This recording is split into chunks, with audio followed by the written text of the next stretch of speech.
মানে আমি বেঁচে থেকেই মরে গেছি। গতকাল পরশু আমার একটা অ্যাক্সিডেন্ট হয়েছে, আপনারা জানেন, ফেসবুকে মিডিয়ার মাধ্যমে শুনেছেন যে আমার গাড়ি চূর্ণ বিচূর্ণ হয়ে গেছে। মানে একেবারে ট্রাকের সাথে বাসের সাথে দুটো একসাথে মারছে, আগে ট্রাক তারপরে বাস, মারার পরে গাড়ি তো শেষ। আমি যার মধ্যে জীবিত আছি এটা আপনাদের দোয়া এবং আল্লাহর রহমত। আল্লাহ হয়তো আর কিছুদিন আমাকে দুনিয়াতে রাখবে, এই কারণেই আমি জীবিত আছি।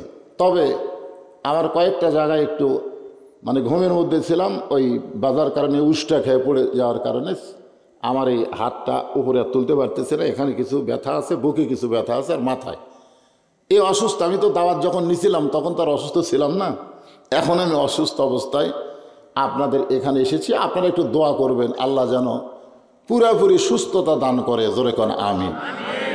আমি কি মারা গেছি? আপনারা সকলে বলেন আমি কি মারা গেছি? এটা মিডিয়ার মধ্যে এরা প্রচার করে দিবে যে হুজুর এখনো মরেনি, হুজুর ওয়াজ করতেছে। কারণ এটা না করলে আর একবার আমি মরছিলাম কয়েক বছর আগে, যাই তাই কয় মারা গেছে, ঠিক না? আমি তখন বগুড়ায় থাকতাম, আমার আব্বা আমারে মোবাইল করে কইল, বাবা লোকজন আইসে তোকে মাটি দেওয়ার জন্যই, তুই কোথায়? বললাম তো আমি বগুড়াতে আছি। তোকে ওই পাবনা থেকে কিছু লোক আসছে মাটি দেওয়ার জন্যে, তো কোন জায়গার তোর মাটি হবে? আমি বাবাইরে কইলাম রহস্য করেন, তাড়াতাড়ি 5 ফিট আয়। কয়েক বছর আগে এরকম আর একটা মরার খবর উঠছিল, জোরের কথা ঠিক ছিল না। আমি এইরকম ভয় করতেছি হয়তো একদিন আমি ঠিকই মরে যাব, কিন্তু জনগণ মনে করবি মরে নাই, ও যে বাগালোর মতন হবে, ঠিক কিনা বলেন? তো যাই হোক, আমি মরে গেলে আমার কর্মফলই আমাকে যে জায়গায় দেওয়া দরকার সেখানেই দিবে। জোরে কোন কথা ঠিক কিনা? জানাজা এটা একটা দোয়া, জানাজার একটা কি, এটা একটা দোয়া। তো যাই হোক, আমি মোটামুটি আলহামদুলিল্লাহ আপাতত আপনাদের চেহারার দিকে তাকায় আল্লাহ পাক আমাকে কিছু বলার জন্য সুস্থতা দান করুক। জোরে কোন আমিন। সবাই বলে আল্লাহুম্মা আমিন। এখন আসেন যে আয়াতে কারিমা তেলাওয়াত করছি, মসজিদকে কেন্দ্র করেই মাহফিল। বর্তমান প্রধানমন্ত্রী গোটা বাংলাদেশে 564টা মডেল মসজিদ নির্মাণ করছে। কতটা? 564টা মডেল মসজিদ। আপনারা মসজিদের কাছে গেলেই কলজা ঠান্ডা, ভিতরে উঠতে একটু বুড়া মানুষের কষ্ট হবে, কারণ মাটির থেকে অনেক উঁচু, তো কয়েক সিঁড়ি পাড়ি দিয়ে ওঠা লাগে। তা আমি কয়েকটা মসজিদে উঠছি, উঠে নামাজও পড়ছি। সমস্যা হলো এতগুলো মসজিদ আমাদের প্রধানমন্ত্রী বানিয়ে দিল, কিন্তু মুসল্লি সে হারে নাই। তা আপনাদের এই যে প্রতাপপুর রাস্তার ধারে যে মসজিদ, এটা আগে কি দিয়েছিল আপনারা জানেন? মাটির একটা ছোট্ট ঘর ছিল, মনে আছে আপনাদের? তা সেখান থেকে আবার ভাঙ্গা টিন দিয়ে কিছুদিন এই সাইডে করলো। একেবারে আজমাইশি কারবার, যেখানে একটা জোরদার নাই, একটা ধনী লোক নাই, একটা টাকাওয়ালা লোক নাই, সেই মসজিদ ছাদ ঢালাই হয়ে গেল। সুবহানাল্লাহ বলেন। আমি তো আশ্চর্য হয়ে গেলাম, কে রে এটা কিভাবে হলো? খালি দেখি যে রোববার আর বৃহস্পতিবার আর মাইকলে বসে, ঠিক কিনা বলেন? কে যেন একজন একটু চায় আর আপনারা দেন, আর দেওয়ার কারণে মাশাআল্লাহ মসজিদ ছাদ ঢালাই। তো ছাদ ঢালাই হলো, সামনে কি মাস আসতেছে? পৌষ মাঘ মাস আসতেছে না? জোরে কোন কথা ঠিক কিনা? এখন যদি দেওয়াল না হয়, জানলা না হয়, দরজা না হয়, তাহলে আল্লাহ এই এলাকার মানুষের উপরে একটু রাগ করবে। কি জন্য রাগ করবে? এই তোর কে বাড়ি ঘর হয় আর আমার ঘর হয় না? রাগ করবি কি করবি না? জোরে কোন করবি না? এ রাগ করার কারণে দেখবেন অনেকের অসুখ হবে, অনেকের ক্যান্সার হবে, অনেকের দেখবেন ছেলে হিরোইন খাবে, মেয়ে এক ভ্যানালার সাথে পুলে যাবি, এলে হবি। আমার টাকা আমার রাস্তাত খরচ করবি না, তোরকে টাকা খরচ হবি, তোরা শান্তি পাবি না। জোরে কোন কথা ঠিক কে না?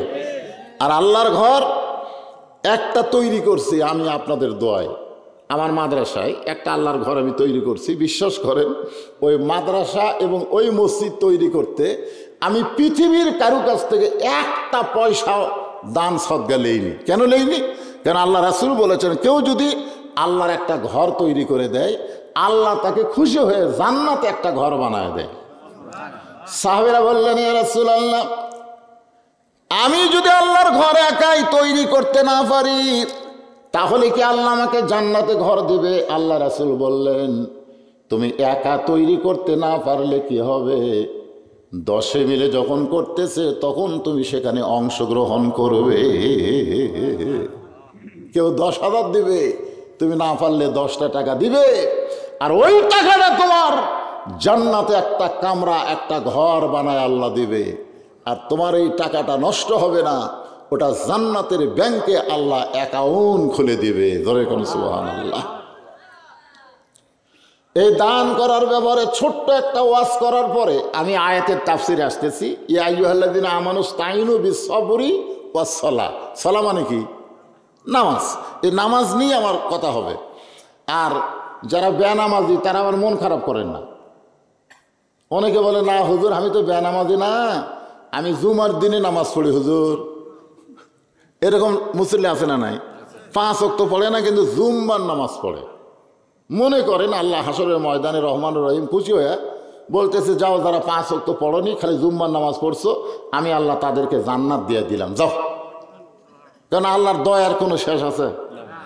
তো এই কথা শুনে জুম্মা পার্টিরা জান্নাতের দিকে মারবি দৌড়, কিন্তু জান্নাতের কাছে গিয়ে দেখবি দরজাতে একটা তালা। তখন এই জুম্মা পার্টি বলবে, আল্লাহ তুমি আমাকে জান্নাত দিলে, কিন্তু জান্নাতের দরজার যে তালা আছে এখন কি করি? আল্লাহ কয়ে, খুঁজে দেখ চাবি আছে। তখন তারা পকেট হাঁটায় দেখবে একটা চাবি আছে। ওই চাবিটা তালার মধ্যে ঢুকবে, কিন্তু ঘুরবি না, মানে ঢুকছে ঠিকই কিন্তু ঘোরে না। তো বলে, আল্লাহ চাবিটা তো তালার মধ্যে ঢুকলো, ঘোরে না যে। আল্লাহ বলতেছে, তালার মধ্যে 5টা দাগ আছে, তোর চাবির মধ্যেও 5টা দাগ থাকা লাগবে, তুই দেখ তো তোর চাবির মধ্যে কি 5টা দাগ আছে। তখন না আল্লাহ, আমার চাবি তো তেল তেলা। তো তেল তেলা চাবি আর তালার মধ্যে 5টা দাগ। তখন বলবে, আল্লাহ কিসের দাগ? আল্লাহ বলবেন, ফজর, জোহর, আসর, মাগরিব, এশা। এই 5টা দাগ যদি না থাকে তাহলে চাবি ঘুরবি না, তালাও খুলবি না। তাই যারা 5 ওয়াক্ত বাদ দেখালে জুম্মা মারতিছে, এরা জান্নাত দেখবার পারবি কিন্তু ঢুকবার পারবি না। সবাই ঠিক করলেন না? তার মানে বোঝা গেল এখানে অনেকে খালি জুম্মা পাটি আছে, খালি জুম্মা পাটি।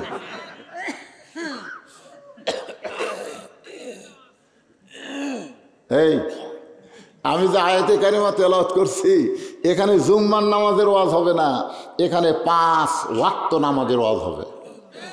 শুনবেন না? 5 ওয়াক্ত নামাজ, যেই নামাজ সম্পর্কে আল্লাহ বললেন, যারা আমাকে বিশ্বাস স্থাপন করেছ, অবিশ্বাসীদের কোনো নামাজ নাই, অবিশ্বাসীরা নামাজ পড়া কোনো লাভও নেই। অবিশ্বাসী বোঝেন? এখন আসরের নামাজ পড়ছে, পড়ে জমির ধান দেখবার গেছে, যায় দেখে ওপর জমির পানি, নিচে আর জমির পানি নেই। তখন চারিদিকে তাকাছে, আগে চারিদিকে তাকাছে, কেউ নেই। আস্তে করে বসে ওই জমির আল কাটা দিছে, ওই পানি দিয়ে হাত ধোছে, ধুইয়া উপর দিকে মাথা তুলে চারিদিকে তাকায় বলতেছে, আলহামদুলিল্লাহ কেউ দেখেনি। আপনার বলেন, তুমি কি বিশ্বাসী না অবিশ্বাসী? এদের জন্য আল্লাহ একটা সূরাই নাজিল করছে, নাম হলো সূরায়ে মাউন। জোরে কর, নাম কি? সূরায়ে মাউন। আর মমতাজ একটা গান গাছে। কে গাছে? মমতাজ। কিন্তু আবার এমপি হচ্ছে রে, আবার এমপি হচ্ছে। কি গান গাছে জানেন? আল্লাহ কয়, নামাজের জোরে ফায়েসা কাজ যাবে দূরে, পাক কোরআনে রয়া আছে ঘোষণা, এখন আকাম কুকাম নামাজ রোজা একসাথে বান্ধিয়া বোঝা, জাহান্নামে দিয়াছো রওয়ানা, আজও কেন আল্লাহর নামাজ ধরতে পারলা না? কেউ যদি আল্লাহর নামাজ ধরে, আল্লাহ বলেছেন, ইন্নাস সালাতা তানহা আনিল ফাহশাই ওয়াল মুনকার, একমাত্র নামাজই পারে মানুষকে যাবতীয় খারাপি থেকে বাঁচায়া দিতে। আপনারা দেখবেন 5 ওয়াক্ত নামাজি কোনো ছেলে, এই কথাটা খেয়াল করবেন, যে ছেলেটা 5 ওয়াক্ত নামাজ পড়ে, সেই ছেলেটা রাত 3টা পর্যন্ত জেগে আর্জেন্টিনার খেলা দেখবে না। জোরে কোন কথা ঠিক কিনা? কারণ ওর চিন্তা হলো ফজরের নামাজ জামাতে পড়া লাগবে ভাই, খেলা দেখার টাইম আমার নাই।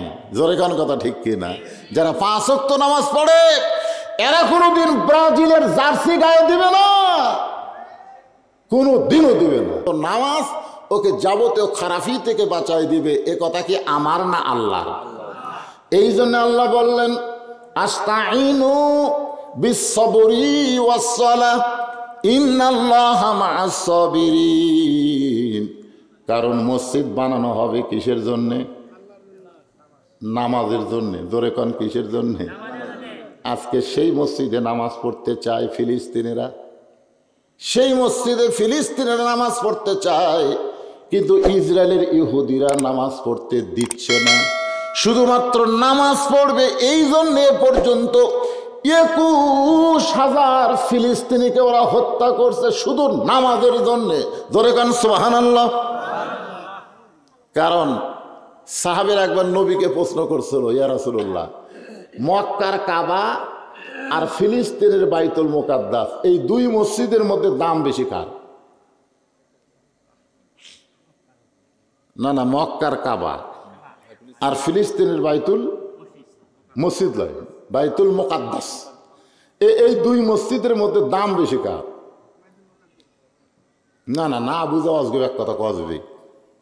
আপনারা যদি না বোঝেন তাহলে চুপ করে থাকেন। আমি তো বলার জন্য আসছি নাকি কন? আমি কি এখানে বলার জন্য আসি নাই? আল্লাহ রাসূল বললেন মক্কার কাবার মধ্যে নবীরা নামাজ পড়তে পারে 2-4 জন, কিন্তু সমস্ত নবী মক্কার কাবার মধ্যে নামাজ পড়ে নাই। আর ফিলিস্তিনের বাইতুল মুকাদ্দাসে আমার ইমামতিতে সমস্ত নবী রাসূল নামাজ আদায় করেছে। ওই বাইতুল মুকাদ্দাসে আমাদের নবী সমস্ত নবী রাসূলের ইমামতি করার কারণে একটা ডিগ্রি পাইছে, ইমামুল আম্বিয়া, ইমামুল মুরসালিন। আপনারা বলেন তো গোটা পৃথিবীতে ইহুদির সংখ্যা কত আপনারা জানেন? 1 কোটি হয়নি, ধরেন 96 লাখ, ধরেন বর্তমানে 1 কোটি ধরেন। গোটা পৃথিবী জুড়ে ইহুদির সংখ্যা হলো মাত্র 1 কোটি, আর মুসলমানের সংখ্যা হলো 230 কোটি। মুসলমানের সংখ্যা কয় কোটি? যদি 230 কোটি মুসলমান পেশাব করে দেয়, ওই 1 কোটি ইহুদি ভাসে যাবে। ধরে কোন কথা ঠিক কথা কন না কেন? কিন্তু তারপরেও ওরা মুসলমানদেরকে হত্যা করতেছে, আর মুসলমানেরা কিছুই করবার পারতেছে না। আপনারা বলেন তো কারণ কি? কারণ হলো নামাজ। কারণ নামাজ এমন একটা ইবাদত, যে ইবাদত আওয়ামী লীগ, বিএনপি, জাতীয় পার্টি, জামাত ভুলে দেয়। জোরে কর কথা ঠিক কিনা? আপনি বলেন তো মসজিদে আজান দেওয়ার পরে আওয়ামী লীগেরা পদ্মাপুরের কোন মসজিদে খোঁজে? মসজিদ তো কয়েকটা আছে, আছে না নাই? গোটা প্রতাপপুর মিলে কয় মসজিদ? 5টা মসজিদ। তাহলে 5টা মসজিদ আওয়ামী লীগের কোনটা? এই দেখেন চাচা কিছু বলার আগে সব বলে দিচ্ছে। আমি যদি চাচার কাছে দাঁড়াই, মনে করেন কথার কথা, চাচা একদল আমি একদল, মনে করেন, এটা বোঝানোর জন্য বলতেছি। আমি যদি 4 আঙ্গুল পিছনে থাকি, চাচা কি করবি? আমার পিছনে হাত দিয়ে বলি বাগান কাঁথা সোজা করবা। আমি যদি বলি চাচা আপনি আওয়ামী লীগ, আমি জামাতে ইসলাম, চাচা কাতার সোজা করা যাবি না। এখন বিএনপি যদি 4 আঙ্গুল সামনে যায়, তা আমি কি কম সামনে থাক? অকটায় নেলে কাতারও তাই, কাতারও তাই। তুই যতই বিএনপি, আওয়ামী লীগ, জামাত কর, বাইরে কর, আল্লাহর ঘরের মধ্যে কোনো দল চলবে না। সব মুসলমান এক কাতার। জোরে কোন কথা ঠিক কিনা? আজকে 230 কোটি মুসলমান 1 কোটি ইহুদির সঙ্গে না পারার পিছনে কারণ হলো এই নামাজ। আল্লাহ রাসূল বলেছে লা সালাত আলা ইমানা, যার নামাজ নাই তার ঈমান নাই। এটা আমার কথা না, রাসূল বলেছেন লা সালাত আলা দীনা, যার নামাজ নাই তার কোনো ধর্মই নাই। বাইনাল আবদি ওয়াল কুফরি তারকুস সালাত, বান্দার কাফেরের মধ্যে পৃথক করার জিনিস তার নামই হলো নামাজ। যে নামাজ পড়বে সে আল্লাহর বান্দা হবে, যে পড়বে না সে হবে কাফের। আমি যেই বলবো বেনামাজি আপনারা বলবেন কাফের, বলতে পারবেন না ভাইজান? আপনি যদি নামাজ নাও পড়েন তাও এই জন্যই বলেন যে ফজর থেকে আপনি নামাজ ধরবেন, বাকি জীবনে আর নামাজ ছাড়বে না। আল্লাহ কয় তুই যত নামাজ না পড়েছিস গুনাহ হয়েছে, আমি ফজর নামাজ ধরার কারণে তোর সব গুনাহ মাফ করে দিলাম। তাহলে বলতে কোনো সমস্যা আছে? আমি যেই বলবো বেনামাজি আপনারা বলবেন কাফের, বলতে পারবেন? বেনামাজি বেনামাজি। এখন আপনারা চিন্তা করতেছেন হুজুর ওয়াজ না শোনায় ভালো, আমরা কাফের হয়ে গেলাম। কে রে পাগলা, কাফের হলে মুসলমান হওয়া যাবে, কথা কোন ঠিক কিনা? কিন্তু মুসলমান হয়ে কাফের হওয়া যাবে না। হিন্দু থেকে মুসলমান হওয়া যাবে, ইহুদি থেকে মুসলমান হওয়া যাবে, কিন্তু মুসলমান কোনোদিন ইহুদি হবে না। আল্লাহ কোরআনে বলেছেন ওমাইয়াবতাগি গায়রাল ইসলাম দীনান ফালা ইউকবালা মিনহু। আল্লাহ বলেছেন ইসলাম ছাড়া অন্য কোনো ধর্ম কেউ যদি গ্রহণ করো সেইটা কবুল করা হবে না। এটা হিন্দু পড়া হলেও আল্লাহর এই কোরআনের আয়াত সত্য, জোরে কোন কথা ঠিক কিনা? এটা কি আমার আয়াত? আল্লাহর আয়াত। এখন আসেন, আমাকে এই পাড়ার মধ্যে কিছু হিন্দু আছে না নাই? আমি হিন্দু ভাইরা যদি বলে হুজুর আপনি আমাকে বিরুদ্ধে ওয়াজ করতেছেন, আল্লাহ বলতেছে বিরুদ্ধে না, লা তামুতুন্না ইল্লা ওয়া আনতুম মুসলিমুন। তুই যতই হিন্দু থাক আর খ্রিস্টান থাক, মরার সময় মুসলমান হয়ে মর। সুবহানাল্লাহ। যেরকম পুবীর মিত্র, যেরকম কি মিত্র, এই পুবীর মিত্র নাম শোনেন আপনারা? সিনেমা মরছে? ও অভিনয় স্ট্রোক করা মরে। আচ্ছা, ওই লোকটা একেবারে বুড়া বয়সে, বাইরে বুড়া বয়সে আইসা ছেলে মেয়ে সব গুলা খেলে মুসলমান হয়ে গেল। সুবহানাল্লাহ। শেষ ভালো যার, সব ভালো তা। আল্লাহ রাসূল বলেছেন সারা জীবন ভগবান ভগবান ভগবান ভগবান করছে, আর মরার সময় লা ইলাহা ইল্লাল্লাহ বলে মারা গেছে। রাসূল বলেন শুধুমাত্র লা ইলাহা ইল্লাল্লাহ বলে মরার কারণে আমি আল্লাহর সারা জীবনের অপরাধকে মাফ করে দিবে। জোরে কোন সুবহানাল্লাহ। তাহলে এখন মনোযোগ দিয়ে শোনা লাগবে। যেই নামাজ নেওয়াজ করব এই নামাজের কথা শোনার দরকার আছে না নাই? কারণ আমরা যে ঘরটার উন্নয়ন কল্পে মাহফিল করতেছি সেইটাই হলো নামাজের ঘর। জোরে কোন কিসের ঘর? এইটা বলার আগ দিয়া সামান্য ছোট্ট একটা আলোচনা করি।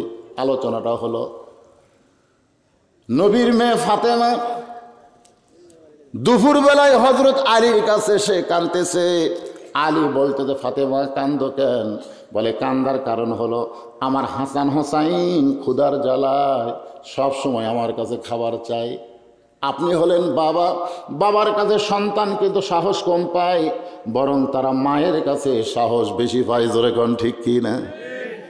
এখন না খাইয়ে সন্তান দুইটা ঘুমায় গেছে, চেতন পাইলেই তো আমার কাছে খাবার চাবে, আমি এখন কি করব? আলী বলে ফাতেমা আমার পকেটে কোনো টাকা নাই যে তুমি বাজার থেকে আমার কিছু আনতে বলবে, সে আনার মতন কোনো পয়সা করি নাই। ফাতেমা বলতেছে তাহলে একটু ধৈর্য ধরেন। হযরত আলী একটু ধৈর্য ধরার পরে ফাতেমা একটা ওড়না নিয়ে এসে হযরত আলীর হাতে দিলেন, দিয়ে বললেন স্বামী গো আমার এই ওড়নাটা বিক্রি করে যেই টাকা হবে সেই টাকা দিয়ে আপনি হাসান হোসেনের খাবার নিয়ে আসবেন।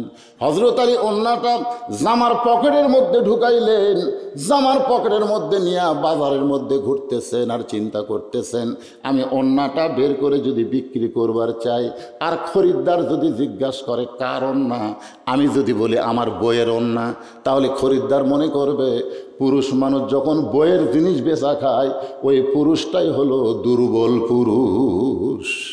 আপনারা বলেন তো বইয়ের জিনিস বেচা খাওয়া লক্ষণ ভালো না খারাপ? আমাদের মধ্যে অনেকে নাই, খাবার পয়সা খালে বইয়ের গলার দিকে দেখা থাকে। বউ কয় কি দেখো গো, তোমার বউ তুমি দেখতে, আগে খাও তারপরে দেখো, খালি তাকায় থাকে। তখন বউ একেবারে ব্লাউজ খুলে দিছে, দেখো দেখো। স্বামী বলতেছে হতে হচ্ছে না রে, হতে হচ্ছে না। বউ কয় কি হচ্ছে না? বলে জমির ধারে একটা জমি বাড়াইছে 80,000 টাকা দাম, কিন্তু আমার 60,000 টাকা আছে আর 20,000 টাকা হলেই জমিটা হয়। বউ বলতেছে ধৈর্য ধরেন, এবার না হলে সামনে বার হবে, স্বামী বলতেছে তোর বাপের জমি, যে আমি ধৈর্য ধরলে ওই জমি থাকবে। বউ বলতেছে রাগ করেন কেন, তাহলে আমি করবো কি? স্বামী বলতেছে ওই যে বিয়ের সময় তোর বাপ যে মালাটা দিছে গলার পরে আমাকে ভাত খাওয়াচ্ছিস, ওই মালা সোনার মালা কিন্তু সাইজ নাই, ওলা মালা আর চলে করে, ওই মালাটা আমাকে দে, বিক্রি করে আমি জমিটা নেই। এই ভাত খাইতে খাইতে শপথ করে বলতেছি আগামী বছর তো 2 ভরি সোনার, এটা তো 1 ভরি, তোকে দেবো 2 ভরি সোনার একটা ডিজিটাল মালা। বউ স্বামীর কথা খুশি হয়ে মালা খুলে দিছে, ওই বেচে জমি দিছে। বইয়ের মালা বেচে কি দিছে?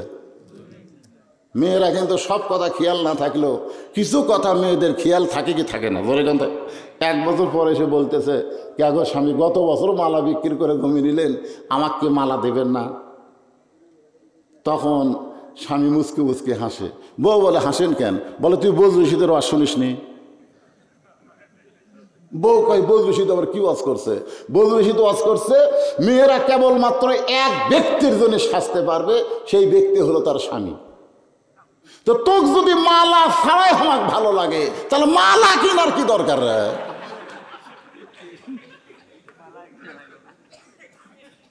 বউ কই বাট পারি, এরকম কিছু স্বামী আছে না নাই? ধরে কেন আছে না নাই? বইয়ের জিনিস বেচা খায়। হযরত আলী চিন্তায় পড়ে গেল, এই ওড়নাটা বিক্রি করতে গেলে যদি খরিদ্দার জিজ্ঞাসা করে আলী ভাই ওড়না তো পুরুষ মানুষ পরে না, ওড়না পরে হলো মেয়ে মানুষ, এই ওড়নাটা কার? আর আমি যদি বলি ফাতেমার, তাহলে সঙ্গে সঙ্গে খরিদ্দার মনে মনে চিন্তা করবে আলী যখন বইয়ের ওড়না বেচা খায় আলী হলো দুর্বল পুরুষ। হযরত আলী পকেটের মধ্যে ওড়না নিয়ে ঘুরতেছে, কিন্তু বের করার সাহস পাচ্ছে না। এমন সময় এক খরিদ্দার এসে সালাম দিয়ে বলে আলী ভাই আমার মনে হয় আপনি কিছু বিক্রি করবেন। আলী চমকে গেল, পকেটের মধ্যে আছে ওড়না, দুনিয়ার কেউ জানে না, জানি কে? কিন্তু খরিদ্দার বলতেছে আমার মনে হয় আপনি কিছু বিক্রি করবেন। সঙ্গে সঙ্গে হযরত আলী পকেট থেকে ওড়না বের করলেন, খরিদ্দার একটা ব্যাগ এরকম তার সামনে ধরলো, আলী ওড়না দিলেন। ওই খরিদ্দার একটা বার ওড়নার দিকে তাকালো না, একটা বার ওড়নার দিকে তাকাই নাই, বরং ওই ব্যাগের মুখটা ধরে হযরত আলীর হাতে 6টা দিরহাম দিয়ে ওই খরিদ্দার যখন চলে যায়, হযরত আলী 6টা দিরহাম নিয়ে এক দৌড়ে খাদ্যের দোকানদারকে বলতে যে ভাই আমার হাসান হোসাইন না খায়া কানতে কানতে ঘুমায় গেছে, ঘুম থেকে উঠলি খাবার চাবে, এই 6টা দিরহামের যা খাবার হয় সে খাবারটা আমাকে টোপলা করে দাও। দোকানদার তাড়াতাড়ি টোপলা করে যখন হযরত আলীর হাতে দিবে, এমন সময় এক ফকির এসে হযরত আলীর সামনে সালাম দিয়ে বলে আলী ভাই আজকে 3 দিন হলে আমার বাড়িতে কোনো খাবার নেই, মেহেরবানি করে যদি আমার একটু দান করতেন তাহলে আমার পরিবার নিয়ে আমি একটু খাবার খাইতাম। আলী মনে মনে চিন্তা করে, 6টা দিরহাম দিয়ে সন্তানের জন্য খাবারের টোপলা নিচ্ছি, আর এমন সময় ফকির আমার সামনে। আল্লাহর কোরআন বলতেছে আম্মা সাইলা ফালা তানহার। আলী রে, আল্লাহর কোরআনকে যদি বিশ্বাস করিস তাহলে সাইলকারীকে ফিরাইয়া দিস না। জোরে কান সুবহানাল্লাহ। আল্লাহর কোরআনকে যদি বিশ্বাস করিস তাহলে সাইলকারীকে ফিরাইয়া দিস না। আল্লাহ কোরআনে বলেছেন ইন্নামা আমওয়ালুকুম ওয়া আওলাদুকুম ফিতনা, নিশ্চয় তোমাদের সম্পদ আর সন্তান তোমাদের বিপদের কারণ। তুমি সন্তানের মোহে পড়ে সম্পদ করতেছ, কিন্তু তুমি যখন মরে যাবে তোমার সন্তানগুলো সম্পদ রাখবে না, ওটা বেচা বেচা গাঁজা খাবে। জোরে কোন কথা ঠিক কি না? এই জন্য আল্লাহ কোরআনে বলেছে সম্পদ আর সন্তান হলো বিপদের কারণ। হযরত আলী আল্লাহর কোরআনকে বিশ্বাস করে 6টা দিরহাম থেকে 1টা দিরহাম ফকিরকে দিবার চায়, আর 5টা দিরহাম দিয়ে খাবার কিনে নিয়ে যাবে। এই মনে করে সাইলকারীর হাতে যখন 1টা দিরহাম দিচ্ছে, এমন সময় আল্লাহর কোরআন বলতেছে ওয়ামা তুনফিকু মিন শাইইন ফি সাবিলিল্লাহি ইউওয়াফা ইলাইকুম ওয়া আনতুম লা তুজলামুন। আলী রে, তুই ফকিরকে 1টা দিরহাম দান করলে আল্লাহ তোকে 10টা দিরহাম দান করবে। তুই যদি 2টা দিরহাম দেস আল্লাহ তোকে 20টা দিবে। তুই যদি 6টা দিরহাম দেস রে আলী, আল্লাহ তোকে দুনিয়াতেই 60 দিরহাম দিয়া দিবে। আপনারা বলেন তো হযরত আলীর কাছে আল্লাহর কোরআন বড় না সন্তান বড়? জোরে কওয়া লাগবে। আল্লাহর কোরআনকে বিশ্বাস করে ফকিরকে 6টা দিরহাম দিল। দোকানদার বলতেছে আলী ভাই আপনার সন্তান না খাইয়া ঘুমায় গেছে, ঘুম থেকে চেতন পালি খাবার চাবে, 6টা দিরহামের খাবার টোপলা করলাম, আপনি কি টোপলা নেবেন না? আলী মুস্কি মুস্কি হাসি আর বলে টোপলা দেওয়া হবে না, তুই 2 বস্তা খাবার প্যাকেট কর। সুবহানাল্লাহ কোন। হযরত আলী ইমানের দাবিতে বলতেছে 2 বস্তা খাবার প্যাকেট কর, কারণ 1 দিলে আল্লাহ কত দিবে? ধরে করে, এটা আমার কথা না কোরআনের কথা। হযরত আলী বাজারের মধ্যে ঘুরতেছে, এমন সময় এক ব্যক্তি উট নিয়ে রাস্তা দিয়ে আসতেছে। আলীরে সালাম দিয়ে বলে আলী ভাই অযথা বাজারে ঘোরা কোনো লাভ নাই, বাজার হলো দুনিয়ার সবচাইতে খারাপ জায়গা, অযথা বাজারে ঘুরে কোনো লাভ আছে? আপনারা অযথা 5 মিনিট বাজারে ঘোরেন না? আসরের নামাজ পড়বার ঢুকে দেখে 4 মিনিট পরে জামাত হবে। 4 মিনিট, কয় মিনিট? ওই 4 মিনিটের মধ্যে 6 বার ঘড়ি দেখে।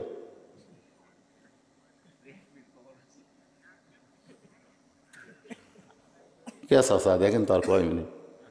আচ্ছা বা আরো 2 মিনিট। আজ ঘড়ি লুটতেছে না রে, আজ ঘড়ি 4 মিনিটের মধ্যে 6 বার ঘড়ি দেখেও আফসোস করে কয় আজ ঘড়ি লুটতেছে না। অথচ দেলোয়ারের স্টলে আইসে ঘন্টার পর ঘন্টা আড্ডা গুলি মারতেছে, দেলোয়ার খালি গাল ফুলে খাড়া হয়ে আসে। এই শালারা গল্প ছাড়ে না, আমার অন্য খরিদ্দারও বসার চান্স পায় না। ধরে কথা কন না কেন? মসজিদের মধ্যে তুমি 4 মিনিটের মধ্যে 6 বার ঘড়ি দেখো। তুমি কি জানো যেই ঘরের মধ্যে তুমি বসে আছো সেই ঘরের দরজায় তুমি কি দোয়া পড়েছো? একটাবার খেয়াল করে দেখেছো যে দোয়াটা তুমি পড়েছো আল্লাহুম্মা আফতাহলি আবওয়াবা রাহমাতিক? এই দরজা দিয়া যারা ঘরের মধ্যে ঢুকলো, যতক্ষণ ঘরের মধ্যে থাকবে নামাজ পর্যন্ত, নামাজের পরে থাকা যাবে না, নামাজ পর্যন্ত যতক্ষণ থাকবে ততক্ষণ অবারিত রহমত আল্লাহ তার উপর বর্ষণ করবে। জোরে কোন সুবহানাল্লাহ। আমি কি বলছি? নামাজ পর্যন্ত, নামাজের পরে থাকা যাবে? 3 জন মুসল্লি বসে আছে 4 ফ্যান দিয়ে। কয় ফ্যান? 4 ফ্যান ঘুরতেছে, ওরা 3 জন গল্প করতেছে। ফেরেশতা কয় আল্লাহ সবাই নামাজ পড়া চলে গেল, এরা 3 জন যে 4 ফ্যান দিয়ে গল্প করতেছে, এর কি রেজাল্ট কি? আল্লাহ বলতেছে নামাজের পরে ওরকে মাথার উপর যে ফ্যান ঘুরিছে ওই ফ্যানের বিল, কারেন্টের বিল এই 3 জন আলাদাভাবে না দেওয়া পর্যন্ত এরা জান্নাতে যাবে না। কারণ মসজিদ আর বাপের ঘর না যে ইচ্ছা মতো গল্প করবে। ধরে কোন কথা ঠিক না? 2-1 যে মসজিদের ফ্যান দিয়ে ছুতে পড়ে ওনার বাপের বাড়ি। কি মসজিদ তোমার বাপের ঘর? নামাজের আগে আজানের পরে যতক্ষণ আপনি থাকবেন ততক্ষণ আল্লাহর পক্ষ থেকে অবারিত রহমত আপনার উপর বর্ষণ হবে। কারণ দোয়া পড়েছেন আল্লাহুম্মা আফতাহলি আবওয়াবা রাহমাতিক। তাহলে মসজিদের মধ্যে মন ছটফট করে। আল্লাহ বলেছেন আস্তাইনু, খুব খেয়াল করবেন, আস্তাইনু বিস-সাবরি ওয়াস-সালাহ ইন্নাল্লাহা মা'আস-সাবিরিন। উটলা বলতে চালি ভাই অযথা বাজারে ঘুরে কোনো লাভ নাই। এই উটটা আপনি কিনে নেন 100 দিরহাম। আলী বলতেছে 1 টাকা আমার পকেটে নাই, উটটা কেমনে কিনবো?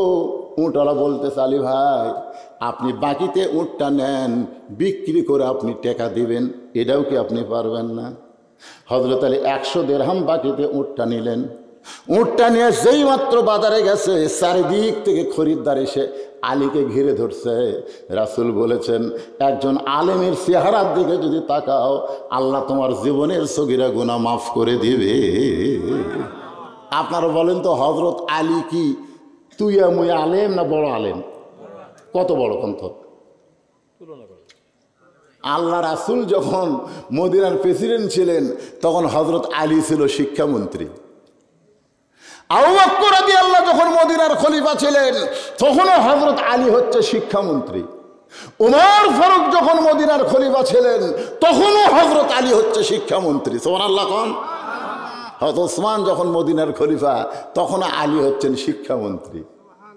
কারণ রাসূল বলেছে আনা মাদিনাতুল ইলমে ওয়া আলী ও বাবুহা, আমি হচ্ছে ইলমের শহর আর আলী হচ্ছে তার দরওয়াজা। ধরে কোন সুবহানাল্লাহ। ওই যে দেখেন কয়টা একসাথে উঠলো, ওরা কি যেন অকাম করবি দেখেন।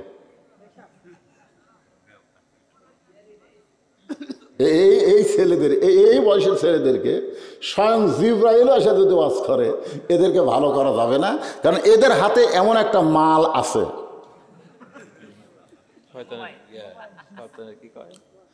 এমন একটা মাল এদের হাতে এসে গেছে যে স্বয়ং জিবরাইলও যদি ওয়াজ করে এদেরকে ভালো করা যাবে না। ভালো কেমনে করবে? আমার কাছে দোয়া করেন হুজুর, বাচ্চা খালি কান্দে, দোয়া করে দিলাম, কান্দন আরো বাড়িছে। কিছুদিন পর কয় হুজুর দোয়া দেওয়া হলো না, পানি ফোড়া দেন। পানি ফোড়া দিলাম, আরো জোরে কান্দে। মেয়ের মাও রাগ করে কয় দোয়া দরুদের ফজিলত আর নেই। এক মাস পরে কইলাম মা খবর কি? কয় আর কান্দে না। তো কোন দোয়ায় কান্না বন্ধ হলো? কয় ওই যে যখনই কান্দে মোবাইল চালু করে দেই। হুজুর জানেন আমার বাচ্চা মোবাইল ছাড়া খায় না, মাসুম বাচ্চাকে মোবাইল দিছে। আর এরা তো তাগড়া আইডিয়া হয়ে গেছে। জোরে কোন কথা ঠিক কিনা? এই আইডিয়াগুলো মিস কল পাশে উঠে চলে যাচ্ছে একসাথে।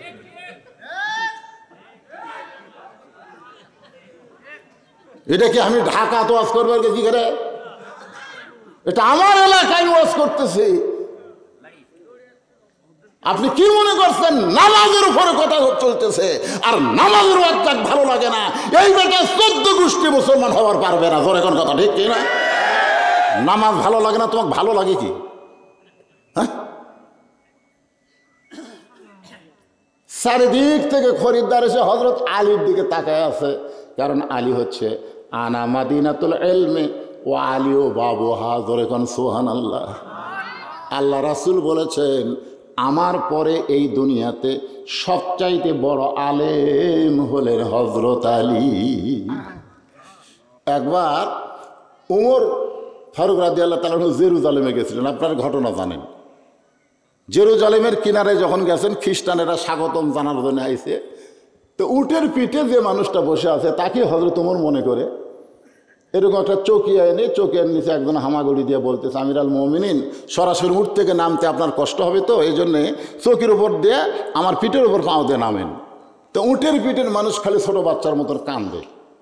জেরুজালেমের খ্রিস্টানরা বলতেছে আমিরাল মুমিনিন আমরা কি বেয়াদবি করলাম, কান্দেন কেন? তো বলতেছে আমি তো উমর না রে, আমি হলাম রাখাল, আর নিচে যে দড়ি ধরে আছে ওটা হলো উমর। খ্রিস্টানেরা কয় কি কম? রাখাল উটের পিঠে চড়ে আর রশি ধরে জমিনে হযরত উমর, এটা কেমনে হয়? রাখাল বলতেছে আল্লাহর ইসলাম যদি মানে তাহলে এমনি সম্ভব হয়ে যায়। সমস্ত খ্রিস্টান কইল আর কিছু লাগবে না, মুসলমানের এই চরিত্র দেখে আমরা খ্রিস্টানকে কবর দিয়া মুসলমান হয়ে গেলাম। সব মুসলমান হয়ে গেছে, কিন্তু ওদের মধ্যে একটা বেকা। যেরকম কি বেকা বোঝেন না? কুত্তের ন্যাস বেকা না সোজা। পীর সাহেব বলতেছে কি জন্য আমার কাছে এত ঘোরাঘুরি করিস? হুজুর গরিব মানুষ, সংসার চলে না, জিন হাজির করা শিক্ষা দেন। তো জিন হাজির করা শিক্ষা দিছে। ওই বাড়ির যা দোয়া দরুদ পড়ছে জিন আছে। কি জন্য হাজির করছেন? বলে গরিব মানুষ ভাই, অনেক টাকার দরকার। তো জিন টাকা দিয়ে চলে গেছে। পরে আবার জিন হাজির করছে। জিন বলে কি জন্য ডাকতেছেন হুজুর? বলে আমার ভাঙ্গা বাড়ি চাঙ্গা করে দেওয়া লাগবে, দিছে। পরে জিন বলতেছে হুজুর এখন কি করব? বলে এখন ভালো ভালো যত খাওয়া আছে হোটেল চুরি করে নিয়ে এসে আমাকে দে। জিন দিয়া বলে হুজুর এখন কি করব? বলে এখন আর কোনো কাম নাই, তুই যা। না না না না, আপনি আমাকে হাজির করছেন, আমি তো যাবো না, কাম দেন। আমার তো কাম নাই রে, কি কাম দেব? কাম না থাকলে আপনার ঘাড় ভাঙবো। ওই পীরের কাছে মারছে দৌড়। পীর সাহেব কয় দৌড়েস কেন? বলে হুজুর জিন হাজির করার পারি, তার আবার তো পারি না। জিন খালি কাম চাই, কি কাম দেবো? আমার তার কোনো কাম নেই। বলে জিন কোথায়? ওই যে আসতেছে, আমার ঘাড় ভাঙবি। আসুক, জিন যে আইছে, এই মুড়িদের কাম নাই কিন্তু আমার কাম আছে। বলে তাহলে কাজ দেন। বলে যা কুত্তের বেকা না সোজা কর যা। তো জিন টানে সোজা হয়, ছেড়ে দিলেই বেকা হয়, টানে সোজা হয়, ছেড়ে দিলেই বেকা হয়। জিন কয় আল্লাহ রে, কিয়ামত হয়ে যাবে, এই কাম তো কোনোদিন শিয়াল ছবি দেয়। এরকম কুত্তের নেজের মতন কিছু শ্রোতা কোরআনের মাহফিলে থাকে। জোরে কোন কথা ঠিক কিনা? আপনি যত ওয়াজ করেন, ওয়াজের আগেও বেকা, ওয়াজের পরেও বেকা।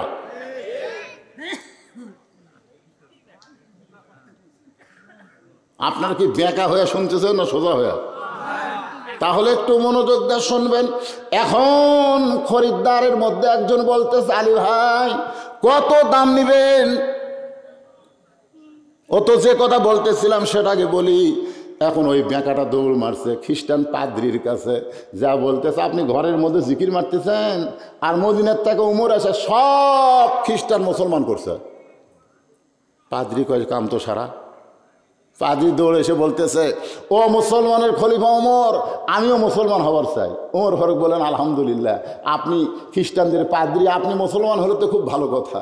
পাদ্রি বলতেছে, মুসলমান হব, তবে 4টা প্রশ্নের উত্তর দেওয়া লাগবে। বলে কি প্রশ্ন? বলে 1 নম্বর প্রশ্ন হলো, পৃথিবীর এমন কোন জায়গা সূর্যের আলো একবার পড়ছে কিয়ামত পর্যন্ত আর পড়বি না, ওই জায়গার নাম কওয়া লাগবে। 2 নম্বর প্রশ্ন হলো, পৃথিবীর এমন কোন কবর, কবরটাও জীবিত, লাশটাও জীবিত, ওই কবর আর লাশের নাম বলতে হবে। পৃথিবীর মধ্যে এমন কোন কারাগার, যে কারাগারের মধ্যে কয়েদি নিঃশ্বাস নেবার পারে না, তারপরও জীবিত থাকে। 4 নম্বর প্রশ্ন হলো, পৃথিবীর এমন কোন 2 ভাই একই সঙ্গে জন্মগ্রহণ করেছে, আবার বহু বছর একই সঙ্গে 2 ভাই মারা গেছে, এক ভাইয়ের চাইতে এক ভাই 100 বছরের বড়। ওমর ফারুক বলে, পাদ্রি রে, এমন প্রশ্নই আমি জীবনে শুনি নাই, তাহলে উত্তর কেমনে দেব? পাদ্রি বলতেছে, তাহলে আর আমি মুসলমান হলাম না। ওমর ফারুক যখন জেরুজালেম থেকে মদিনায় হজরত আলী শিক্ষামন্ত্রীর সঙ্গে দেখা, শিক্ষামন্ত্রী বলতেছে, জেরুজালেমের খবর কি? বলে সব খ্রিস্টান মুসলমান হচ্ছে, কিন্তু একটা পাদ্রি মুসলমান হয়নি। আলী বলতেছেন, পাদ্রি আবার হলো না কেন? বলে পাদ্রি আমাকে 4টা প্রশ্ন করছে, উত্তর দিবার পারিনি। বলে কি প্রশ্ন করছে? বলে পৃথিবীর এমন কোন জায়গা সূর্যের আলো একবার পড়ছে কিয়ামত পর্যন্ত পড়বে না। আলী বলতেছে যে মুসা আলাইহিস সালাম যখন সাগর পাড়ি দিচ্ছিল, তখন আল্লাহ সাগরক রাস্তা বানিয়ে দিছে। ওই সময় সূর্যের আলো ওই সাগরের তলাত গেছে। যখন ফেরাউনের গোষ্ঠী পার হবার গেছে, তখন আবার সাগর পূর্বের মতন হয়ে গেছে। কিয়ামত পর্যন্ত ওই জায়গায় সূর্যের আলো আর কোনোদিন পড়বে না। হুমসুম করছে কে রে? 2 নম্বর প্রশ্ন করল, পৃথিবীর এমন কোন কবর জীবিত, লাশটাও জীবিত? আলী বলতেছে, কবর হলো মাছ আর লাশ হলো ইউনূস আলাইহিস সালাম। ওমর বলে, আলী রে, পৃথিবীর এমন কোন কারাগার কয়েদি নিঃশ্বাস নেবার পারে না, তারপরেও জীবিত থাকে?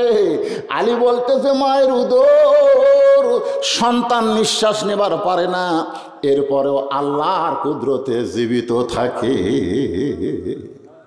আলী রে, পৃথিবীর এমন কোন 2 ভাই একই সঙ্গে জন্মগ্রহণ করছে, আবার বহু বছর পর একই সঙ্গে মারা গেছে, এক ভাই এক ভাইয়ের চাইতে 100 বছরের বড়? আলী বলতেছেন, এক ভাই হলো আজিজ আলাইহিস সালাম, ওজারকে আল্লাহ তাআলা 100 বছর ঘুমের মধ্যে রাখছিল, তারপরে চেতন করে আবার শত্রুদের হাতে 2 ভাই মারা গেছে। ওমর ফারুক আলীরে চাইবা ধরে বলে, আলী রে, এই কারণেই তুমি হলা শিক্ষামন্ত্রী। জোরে কার সুবহানাল্লাহ। যারে তারে শিক্ষামন্ত্রী বানালে হবে না, শিক্ষা সম্পর্কে যাদের জ্ঞান আছে। জোরে কোন কথা ঠিক কি না? আপনার বলেন তো, বর্তমান বাংলাদেশের মুসলমানের জন্য কোন শিক্ষার গুরুত্ব বেশি? একজন উপর থেকে কোসা, এই আল্লাহ রাসূল কইছে, আমার কথা না, আল্লাহ রাসূল। আচ্ছা, আল্লাহ রাসূল যদি কয় আপনাদের আপত্তি আছে? খয়রুকুম মান তাআল্লামাল কোরআনা ওয়া আল্লামাহ। ওই ব্যক্তি হলো পৃথিবীর সবচাইতে দামি সম্মানী, যে আল্লাহর কোরআন শিখেছে এবং অপরকে কোরআনের শিক্ষা দেয়। সুবহানাল্লাহ কবেন না? এই যে আমার হাফেজ সাহেব বলল যে আমাদের মাদ্রাসায় জানুয়ারি থেকে ভর্তি করা হবে। আপনি একদিন যাবেন মাদ্রাসা, ছাত্র দেন বা না দেন, সকালবেলা যায় দেখবেন তো আমাদের মাদ্রাসার বাচ্চারা পেশাব কেমনে করে, একদিন সকালে খালি দেখবেন। কি করা দেখবে বলতেছি, পড়ালাম পেশাব করা। আর এই প্রাইমারিতে একদিন আপনারা দেখবেন এরা কিভাবে করে। এই দুই দলের পেশাব করা দেখলে আপনি বুঝবেন যে এখানে কি শিক্ষা দেওয়া হয়, ওখানে কি শিক্ষা দেওয়া হয়, এই দুইটার মধ্যে পার্থক্য কি। এখানে শিক্ষা হয় আগডম বাগডম ঘোড়াডম সাজে, ঢাক ঢোলক ঝাঁঝর বাজে, যার মধ্যে একটা কথাও সত্যি নেই। আর ওখানে শিক্ষা দেওয়া হয় জালিকাল কিতাবুল আরাই বাফি হুদাল্লিল মুত্তাকিন, একটা কথাও মিথ্যা নেই। জোরে কোন কথা ঠিক কি না? এই প্রাইমারির ছাত্র পিঠত ব্যাগ লিয়ে, আমি দেখছি পিঠত ব্যাগ লিয়ে ওই দিক দিয়ে রাস্তায় কুটিলে আসতেছি, এই পিঠত ব্যাগ লিয়ে খাড়া হয়ে ওই হাফ প্যান্টের যন্ত্র বের করে মুততেছে, মানে এক সাইড করে কাজ করে পেশাব করতেছে। আমি মোটর সাইকেল থেকে বললাম, কে রে কোন ক্লাসে পড়িস? ক্লাস 2-এ পড়ি। তো বসে থাকা পেশাব কর, এই বসে থাকা পেশাব কর। কেমনে পেশাব করা লাগে তোর স্যার শিখাইনি? ও তখন বলে স্যার সাথে কি কয়, মাঝে মাঝে পেশাব করার যায় দেখে আমার স্যারই খাড়া হয়ে পেশাব করে। আর যদি বিশ্বাস না হয় মাদ্রাসায় যাবেন, ভর্তি করার পরে তাকে আগে হুজুর শিখাবে পেশাব কেমনি করা লাগবে, পায়খানা কেমনি করা লাগবে। কারণ যেই কিতাবটা তোমরা ধরবা ওই কিতাব সম্পর্কে আল্লাহ বলেছেন লা ইয়ামাসসুহু ইল্লাল মুতাহহারুন, তুমি ততক্ষণ পর্যন্ত স্পর্শ করতে পারবা না যতক্ষণ পর্যন্ত তুমি পবিত্র না হবে। এক খরিদ্দার বলে, আলী ভাই উটটার দাম কত নিবেন? আলী বলতেছে দাম কত নিব সেইটা আমি বলবো না, উটটা যদি তোমার পছন্দ হয় তুমি তাহলে দাম কও। খরিদ্দার বলে আপনি আমার কাছে আসেন। কানে কানে বলতেছে 160 দিরহাম। সোনা লাগায় না কেন? কত দিয়া কিনছে আর কত দাম কয়? উটওয়ালারে 100 টাকায় ফেরত দিয়া বাকি 60 দিরহাম নিয়ে দোকানে গেছে। দোকানদারকে বলতেছে, দোকানদার ভাই খবর কি? বলে 2 বস্তা প্যাকেট করেছি। বলে দাম কত? বলে 60 দিরহাম। হযরত আলী দোকানদারকে 60 দিরহাম দিয়ে 2 বস্তা কান্দে নিয়ে বাড়ির দিকে রওনা দিয়েছে। সুবহানাল্লাহ বলেন। দরজাতে সে ডাকতেছে, ও হাসান হোসেনের মা দরজা খোলো, দরজা খোলো। ফাতেমা জানলা দিয়ে তাকায় দেখে অন্য বিক্রি করার টাকা দিয়ে বড় জোর 1 টোপলা খাবার হবে, কিন্তু স্বামীর কান্দে কয় বস্তা। দরজা ওই পার থেকে বলতেছে খুলবো না। এই মনোযোগ দিয়ে শোনা মায়েরা, এই মায়েরা যারা আছেন একটু মনোযোগ দিয়ে শোনেন। ফাতেমা বলতেছে খুলবো না। আলী বলতেছেন ভারী লাগছে তাড়াতাড়ি দরজা খোলো। ফাতেমা বলতেছে খুলবো না। আলী বলতেছে খুলবা না কেন? বলে অন্য বিক্রি করার টাকা দিয়া বড় জোর 1 টোপলা খাবার হবে, আপনি 2 বস্তা কোথায় পেলেন? এটা না বলা পর্যন্ত আমি দরজা খুলবো না। আর দরকার হলে না খায়া থাকবো, কিন্তু অবৈধ খাবার আমার সন্তানদেরকে আমি খাওয়াবো না। সুবহানাল্লাহ কন্যা গা। আর 10,000 টাকা বেতন পায়, 20,000 টাকা বাসা ভাড়া নেয়। কথা কন্যা কেন? বেতন পায় কয় হাজার আর বাসা ভাড়া 20,000। প্রতিদিন ব্যাগে ব্যাগে বাজার করে, এই টাকা কোথায় পায়?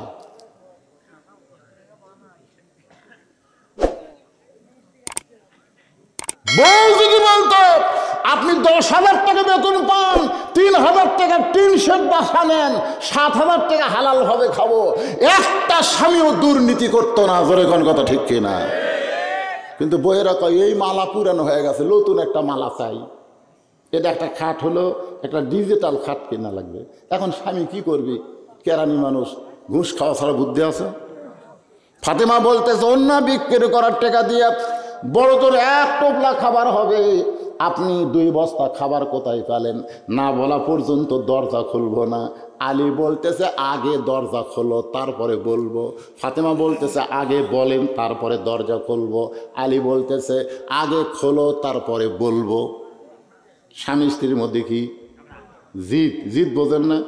ফাতেমা বলতেছে আগে বলেন, আলী বলতেছে আগে খোলো।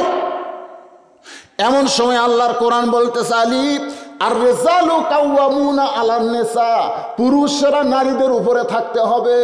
তোর বউ আগে দরজা খুললে তুই তারপরে বলবো। সুবহানাল্লাহ না কেন? আল্লাহর কোরআন আলীর পক্ষে। ধরে কান কার পক্ষে? আর রিজালু কাওয়ামুনা আলান নিসা, আপনারা বলেন তো পুরুষেরা নারীদের উপরে না নিচে? কথা কয় না, আপনারা কি নিচে পড়ে আছেন নাকি? নিচে পড়ে আছেন? জবান খোলা বলতে হবে সবাইকে, এটা আমার কথা না আল্লাহর কথা।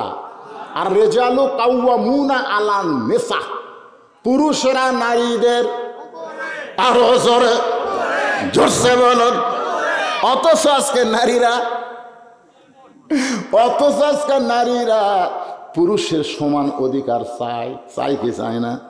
আজকে আমাদের বাংলাদেশে নারীরা মিছিল করতেছে নারী পুরুষের সমান অধিকার, পিছনের পুরুষরা কয় দিতে হবে দিতে হবে।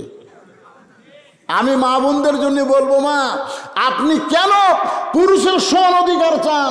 আপনি যদি মা হন তাহলে বাবার পায়ের তলে জান্নাত নাই, মায়ের পায়ের তলে সন্তানের জান্নাত। জোরে কোন কথা ঠিক কিনা? হ্যাঁ, আপনারা বলেন তো বাপের দাম বেশি না মায়ের দাম বেশি? আপনারা বলেন তো ছেলের দাম বেশি না মেয়ের দাম বেশি? কথা কয় না। আল্লাহ রাসূল কয় একটা মেয়ের বাপ একটা জান্নাতের মালিক, দুটো মেয়ের বাপ দুটো জান্নাতের মালিক, তিনটা মেয়ের বাপ আমি নবীর সঙ্গে জান্নাতে যাবি। আমি দুটা নেওয়ার পর চিন্তা করলাম দুটা হলে তো নবীর সাথে যাওয়া যাচ্ছে না। কি খুশি না বেজার? আমি খুব খুশি আলহামদুলিল্লাহ। তা কোনোদিনও তো রাসূল বললো না একটা ছেলের বাপ একটা জান্নাতের মালিক, এ কথা তো রাসূল কইল না। তাহলে এখানে বোঝা গেল মায়ের দাম বেশি মেয়ের দাম বেশি। জোরে কোন কথা ঠিক কিনা? কিন্তু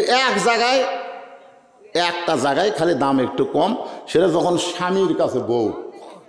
আপনারা বলেন তো বউয়ের কথা মতো স্বামী চলবি না স্বামীর কথা মতো বউ চলবে?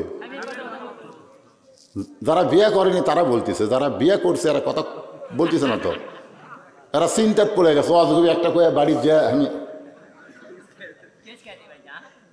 জোরে গন্ত স্বামীর কথা মতো বউ চলবে না বউয়ের কথা মতো স্বামী চলবে? এটা কি আমার কথা না আল্লাহর কথা? আল্লাহর কথা। যদি বউয়ের কথা মতো আপনি চলেন আপনি জাহান্নামে যাবেন, আর আপনার কথা মতো যদি আপনার বউ চলে আল্লাহ ফাতেমার সঙ্গে তাকে জান্নাত দিয়ে দিবে। ও আমার মায়েরা বোনেরা, পর্দার অন্তরে যারা আছেন মা, আপনাদের আমল কিন্তু বেশি না, মাত্র 4টা আমল আপনাদের করা লাগবে। 1 নম্বর নামাজ, 2 নম্বর রোজা, 3 নম্বর স্বামীর কথা মতো চলা, আর 4 নম্বর সতীত্বের হেফাজত পর্দা করা। এই 4টি আমল যদি মায়েরা করতে পারে আল্লাহ খুশি হয়ে 8টা জান্নাতের দরজা খুলে দিবে। হযরত আলী আল্লাহর কোরআনের সাথে একমত হইয়া 2 বস্তা কান্দে করে নিয়ে আল্লাহ নবীর দরবারে গেছে। সুবহানাল্লাহ কোন? ফাতেমা দরজা খোলেনি, রাগ করে কার কাছে গেছে? আল্লাহ নবীর দরবারে গেছে। নবী তখন বসে আছিল। নবী উঠে গিয়ে দৌড়ে গিয়ে আলীর কাপ থেকে 2 বস্তা নামাই নিয়ে বলতেছে, শরীর ঘামে গেছে রে, কত কষ্ট।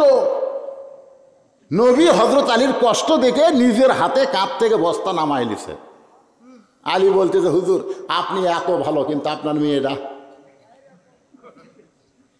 আপনি বাপ ভালো কিন্তু আপনার মেয়েটা। আল্লাহ রাসূল বলে, আলী মুখ সাবধান করে কথা বল, আমার মেয়ে কি? এতবার বললাম দরজা খোলো, তারপরে বলবো, কিন্তু আপনার মেয়ে দরজা খুললই না। রাসূল মুস্কি মুস্কি হাসার বলে, ফাতেমা যদি দরজা খুলতো তাহলে তুই কি এখানে আসতি? আলী কয়, না হুজুর, দরজা খুললে তো আমি এখানে আসতাম না। তো এখানে আসার পেছনে কারণ জানিস? আলী বলে, কি কারণ? বলে, 1 নম্বর কারণ হলো ফাতেমার ওড়না কে কিনেছে? বল বল। তুই যে পকেটের মধ্যে ওড়না থুতু লুকে, আর সেই ওড়না সে কিনলো কে, তার পরিচয় জানিস? আলী কয়, না হুজুর জানি না। এই কোন ফকির তোর কাছ থেকে ভিক্ষা নিল, তাকে চিনিস? আলী কয়, না হুজুর আমি তো তাও চিনি না। এই কে উঠ বেচল রে? হুজুর আমি তাও তো জানি না। এই উঠ কিনলো কে রে? আলী ধফ করে মাটিতে বসে বলতেছি, ইয়া রাসূলুল্লাহ আপনি যা জানেন আমি তা জানি না। জোরে কোন সুবহানাল্লাহ। রাসূল বলে, আলী আমার মেয়ে রে, ওটা আমার মেয়ে। সুবহানাল্লাহ কন না? মেয়েটা কার? কার মেয়ে? কথা কন না, কার মেয়ে? আল্লাহ রাসূলের মেয়ে। জোহরের নামাজ পড়ে রাসূল গেছে ফাতেমার দরজায়। ফাতেমা দরজা খোলো। ফাতেমা দরজায় কান্দের, বলে বাবা ফেরত যান। নবী চমকে গিয়ে বলে ফাতেমা আমি তোমার বাবা, আর আমি দরজা খুলতে বলি তুমি ফেরত যাবার কও। ফাতেমা বলতেছে এখন দরজা খোলার সময় নাই। রাসূল মনটা ভার করে চলে গেল। আসরের নামাজের পরে নবী আবার আইছে ফাতেমার দরজায়, সালাম দিয়ে বলে ফাতেমা দরজা খোল। ফাতেমা বলতেছে বাবা দরজা খোলা যাবে না। রাসূল কান্দের, বলে ফাতেমা আমি তোমার বাবা হইয়া দরজায় ডাকতেছি আর তুমি দরজা খুলবা না। ফাতেমা বলতেছে বাবা আপনি কি জানেন মেয়ে যখন বড় হয় তখন মেয়ের কাছে বাবা আসলে হুকুম নেওয়া লাগবে। এখন আমার পরনে এমন একটা কাপড় বাবা, যে কাপড় ওপর দিকে তুললে নিচের দিকে বের হয়ে যায় আর নিচের দিকে নামাইলে ওপর দিকে বের হয়ে যায়। এ অবস্থায় আমি আপনার জন্য দরজা খুলতে পারবো না। সঙ্গে সঙ্গে আল্লাহর নবী এক টানে গায়ের চাদর খুলে জানলার কাছে গিয়ে বলে ফাতেমা এই চাদরটা নিয়ে পরে আমার জন্য দরজা খুলে দে। নবীর গায়ের চাদর ফাতেমা পরার পরে যখন দরজা খুলে দেয়, আল্লাহ রাসূল ফাতেমার হাত ধরে একটা চুমু দিয়ে বলে ফাতেমা ৩৩ বার সুবহানাল্লাহ, ৩৩ বার আলহামদুলিল্লাহ, ৩৪ বার আল্লাহু আকবার জিকির কর। এই দুনিয়ার কষ্ট কষ্ট না, আল্লাহ তোকে সাইদাতুন নিসাই আহলেল জান্নাহ, জান্নাতি নারীদের নেত্রী বানায়া দিবে। আমার মায়েরা যারা পর্দার অন্তর আছেন মা একটু মনোযোগ দিয়ে শুনবেন। ফাতেমা বড় পর্দা নিশে ছিল, নিজের বাবার জন্যও দরজা খুলতে চায় না শরীরের কাপড় ঠিক না থাকলে। যে কথা বলতেছিলাম কয়টা কথা, 4টা, ধরে কোন কয়টা? অন্যা কে কিনছে?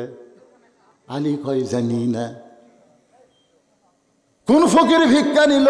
আলী কয় জানি না। কোন উটলা উট বিক্রি করলো? আলী কয় জানি না। কে খরিদ্দার হয়ে কিনলো? আলী কয় জানি না। রাসূল বলে আমি জানি। এখন তুই কি শুনবি? সঙ্গে সঙ্গে আলী বসে বলে ইয়া রাসূলুল্লাহ আপনি হলেন ওস্তাদ আর আমি হলাম আপনার ছাত্র। আলী বসে গেছে নবীর কাছ থেকে শুনবে। এখন আমি আপনাকে বলবো নবীর ওই কথাগুলো রিলে করে আপনারা কারা কারা শুনবেন একটু আল্লাহ হাত দেখান তো দেখি। এ যারা শুনবি না দেখেন তো কে হাত তোলেনি দেখেন তো। এর হাত যান লুলা হয়ে যায় রে, টান টান করে তোলেন তো। আলী শুনবি, আলী শুনবি আর তোমরা শুনবা না মানে? ওই দেখছেন খাড়া হয়ে হাত তুলছে না না। এই বেটাগুলো এই বস বাবা বস বস বস। আমি না বলে আপনাদের এলাকার ছেলে আপনাদের সঙ্গে ওয়াদা খেলাপ করবো না, আমি বলবোই। কারণ আমি কি আপনাদের ছেলে না? কতক্ষণ আপনাদের ছেলে না? অবশ্যই বলবো। কিন্তু তার আগ দিয়ে এই মসজিদের কিছু কি কি লাগবে রে? মসজিদের ফদ্দি দাও। মাজা গোটালি মাটির আছে, মাজা আছে, বালু, বালুর মধ্যে নামাজ হবে। আপনার গোসলখানা পায়খানা পাকা করলেন আর আল্লাহ নবীর ঘরের মাজা বালু রে।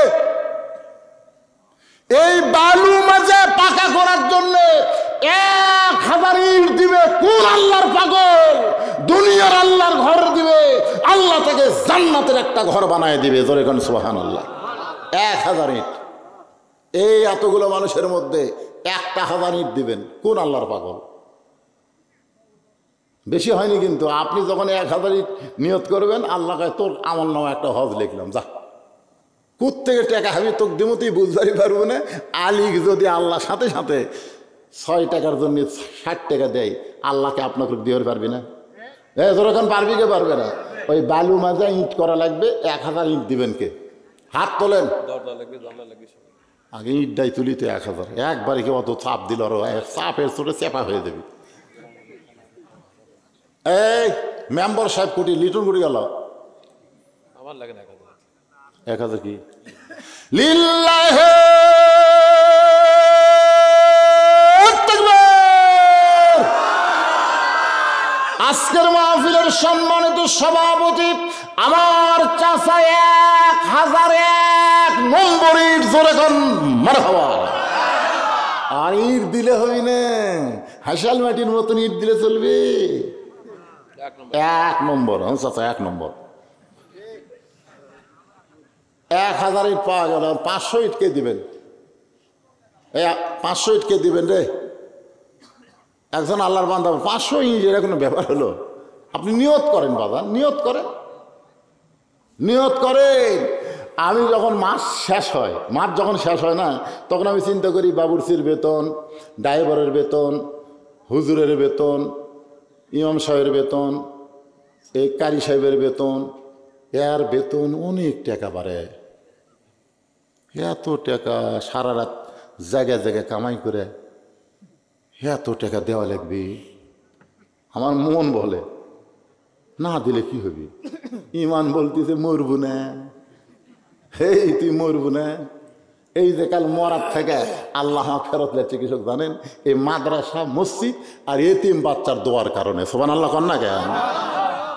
আপনি কি মনে করছেন মরবেন না? 500 ইট দিলে কি আপনি শেষ হয়ে যাবেন? আল্লাহর ঘরে চাও মাত্র পাগলের মতন দেওয়া লাগে, জানেন আপনি? 500 ইট কে দিবেন? নাম লেখে দেন 500 ইট। বলেন এতগুলো মানুষ খেলে মাথা নিচু করে থাকে বারে। 500টা ইট বলেন বাবা, 500 ইট বলেন। 1 নম্বর 500 ইট। কেউ দিবেন না? আপনি জানেন ইসলামের সবচাইতে বড় বড় দান কিন্তু গরিবেরাই করছে। টাকালারা কারুন হয়ে মাটি পুঁতে গেছে। কারুনের টাকায় এত বেশি আসলে বুঝলেন, দেয়নি। আল্লাহ কয় তোর টাকা আমি নেব না, বায়লুর সাথে মিশে দিছে, পুঁতে যা। এখনো পুঁততিছে কারুন, এখনো প্রতিদিন যাচ্ছে যাচ্ছে যাচ্ছে যাচ্ছে। এই মিডিয়ালারা তোমরা সবাই 10-20 টাকা করে তুলে দাও, সবাই তোলো বাবা তোলো। এতগুলো মিডিয়া নিয়েছে, তোলো আল্লাহ আছে, সবাই 10-20-50 টাকা করে তুলে 1 বস্তা সিমেন্টের টাকা তোমরা দাও। এরা অনেক দূর থেকে আসছে, কি করবেন? তাদের কাছে চাই। আপনারা যখন চেতেন না, তো আর কি চেতান লাগবে?